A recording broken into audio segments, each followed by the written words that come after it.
Good morning. I'm going to drink my Armenian coffee and speak today about Marash. Marash used to be called Kermani Kesaria, situated on a major trade route at one of the approaches to the Taurus Mountains. Marash has been an important urban center since ancient times, in witness of which stood the Hittite lion sculpture in basalt at the citadel entrance. Caught repeatedly in the east-west struggle for supremacy in Asia Minor, this highland at the northeastern edge of Cilicia slipped successively in and out of Assyrians, Arcadians, Seljuks, Romans, Byzantines, Arabs, Armenians, Seljuks, Crusaders, Mamluks, Mongols, and Turkmen control before it was encompassed within the Ottoman Empire. But even during 5 centuries of Ottoman domination, the proud Muslim and Armenian chieftains of Marat Sanjak retained much of their traditional authority.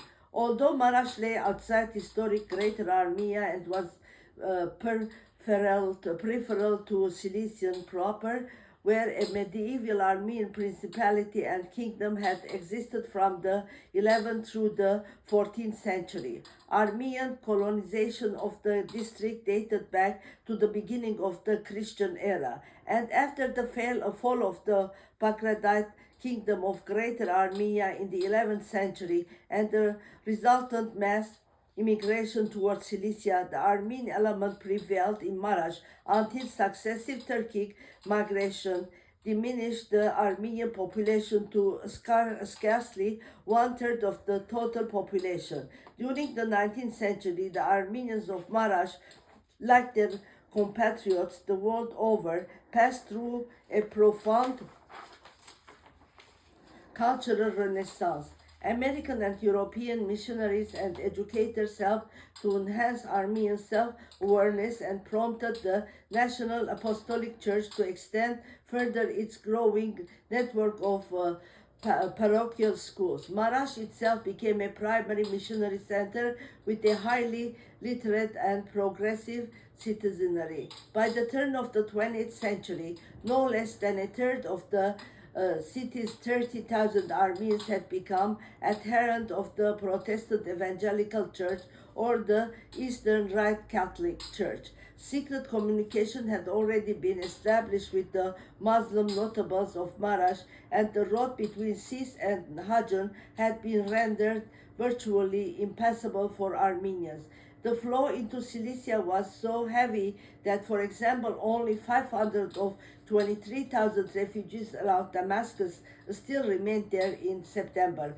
By that time, the survivors of the Zaytun and Hajan returned to their mountainous homes, even though little assistance could be expected from Marash and Sis if hostilities were renewed. The notables of Zaytun were in agreement, but the fighting men refused and fled to the hills.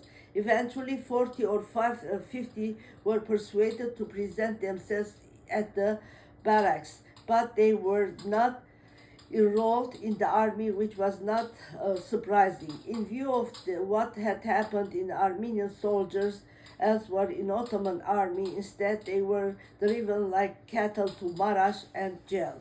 On 20 August, the heads of the Armenian communities of Marash were summoned to the Konak, where the Mutasarrif told them that with the exception of Catholics and Protestants, the male population over 15 would be deported. 6,000 Armenians were able to stay in Marash for the duration of the war.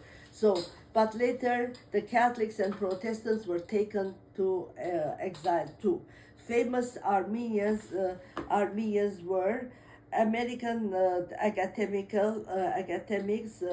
Krikor Astarjan, historian Dr. Professor Sanjan, troubadours Armenag and Harutyun Arekian, and Miss Agnes Salmond was the mother, she took care of so many Armenian orphans.